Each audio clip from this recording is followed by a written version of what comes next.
Hello, I'm the Nostalgia Critic guy. Remember it so you don't have to. You hear it all the time from people. Summer movies aren't what they used to be. Nobody makes them like they used to anymore. Well, in some respects, they're kind of right. In the grand history of cinema, we've both visually and with character pushed the boundaries of what can be done. Some of these marvels are so incredible that you could argue we'll never recapture it again. But that's not really what I'm talking about. What I'm talking about is people who grew up in the 90s saying that they don't make summer movies like they used to. Bull fucking shit. A lot of people forget there was a dark time in our history where summer movies were just expected to suck. Now again, I'm talking specifically about summer movies. Good films came out around award season, and yes, there are a long list of summer films in the past that are terrible then and are terrible now. But honest to God, there was a period of time when audiences just accepted the fact that every summer we were gonna get something that was really stupid and most likely we're not going to enjoy. Instead of having movies like, say, The Avengers, Hunger Games, the Lego Movie, and once in a while a Transformers 4, for a while every movie we got was Transformers 4! That's right, good summer movies were the exception. They rarely happened. And yeah, some films were just underwhelming, not the worst, but didn't leave much of an impression on you. But hey, that still counts as not a good movie too. I remember this dark age so well, I can even pinpoint the exact years it happened. 1996 to 2001. Now to best understand why this is, it's best to look at the films that came out prior and after. A little before 1996, we made an amazing discovery, CGI. With films like Jurassic Park, Terminator 2, and Forrest Gump, we were suddenly realizing that we had a tool that could make us see whatever we wanted to see. Even the greatest effects of the past had some limitations, but now, if you could imagine it, it could exist. But sadly, like the discovery of anything new, the excitement of one element often overshadows the other important ones. For example, when Super Mario Bros. Came out, nobody cared what the story was. We were just so excited to see something so groundbreaking and new. Now since then, games have gotten a lot more complex and interesting. But that's because the novelty of what Super Mario Bros. Brought us has worn off. It's still a good game, but obviously we crave something new and challenging. Thus, we need to focus back on those essential elements again. Games now have interesting characters, fascinating stories, and incredible effects to make them much more interesting games. The exact same thing can be said for CGI in film. Once we knew anything was possible, we exploited it. And I mean, really exploited it. Suddenly, every movie was a disaster film. Twister, Independence Day, we had 2 asteroid movies and 2 volcano movies the exact same year. And guess what? All of them had little to no story, the most basic of cookie-cutter stereotypes, and the star of the film was always the effects. Explosions, storms, lava, you name it. But the audience was so excited because we've never seen effects like this at the time. And back then, they were seen as really good. But on top of that, the action could be a lot faster. You didn't need stuntmen, you could just green screen it. All the close calls were made a lot closer because you could digitally make it look like they really were.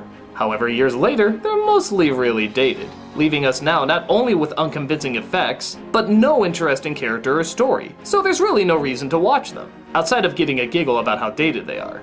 There was also an emphasis to tone down the muscle-bound action hero and make them more like the everyman. Not a bad idea, but again, they wanted to put more attention on the effects than on the characters, so they went for the easiest arc that was already dated from the 80s, the geek. Oh, not the funny geeks like what you see today, I'm talking Big Bang Theory geek blackface. The geeks that actually have no idea what a geek is. They just sort of gave them glasses and have them do something silly sometimes and boom, geek! Coffee time! Coffee, coffee, coffee, coffee, coffee, coffee! Cappuccino! This arc was so easy because, hey, the main star's a geek. If he saves the day, he's already overcoming something because he's a geek and he never does anything. Cause he's a geek. But by God, these characters were terrible. Stuttering Jeff Goldblum, awkward Elijah Wood, divorcing Bill Paxton, Jeff Goldblum again! And of course, Matthew fucking Broderick. That's a lot of fish. God!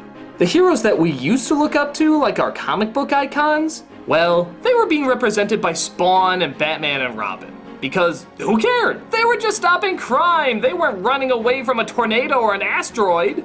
A guy wearing tights wasn't a big deal, sinking the Titanic was a big deal. And seeing how that was the highest grossing movie of all time, you bet your ass there were a lot more disaster films that came out.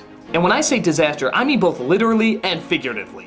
You wanna know why these films aren't so inspiring and don't hold up anymore? Because these movies aren't about heroes, they're about survivors. And don't get me wrong, sometimes in life you just need to survive. It's totally understandable. But when everything, fucking everything is centered around just don't die, you're not inspiring people to do anything greater. And these films demonstrated that. Godzilla, Lost World, Speed 2, Lost in Space. Everything was a repeat of a formula we were already way too familiar with. And they sucked so hard. Remember the film Men in Black? It was a good film, right? It was funny, it was clever, it was well written. But when that movie came out, everybody was treating it like it was the second coming. Everybody was shocked. Holy shit, a summer film that can be smart and clever. What the fuck? And don't get me wrong, it's a decent flick, but back then, decent was amazing. Anything that was clever, creative, and most of all new was extremely rare. It was a gigantic hit with critics and audiences talking about it a lot. And yeah, once in a while we could get a good summer flick like Face Off or Mask of Zorro, but they were still pretty few and far between. And the absolute worst part of it is, we just accepted it. We didn't make a big deal. We didn't demand movies be better. We just sort of shrugged and walked out. We had more important things in our lives. Why should being challenged by art be one of them? So you might be asking yourself, what happened to get summer movies back on track? Well, a few things. One was the internet. Whereas before you got feedback from focus groups, which aren't the most reliable, and critics who offer good points of view, but many would argue don't always represent the everyman, suddenly we were getting feedback directly from the viewer, and it wasn't just word of mouth. Everyone could post in a forum how much they liked or disliked a film. And with great speed, too. Films like Bruno and After Earth were said to be destroyed by the Twitter effect, having a strong first day opening, but word spread so fast that it tanked before the weekend was over.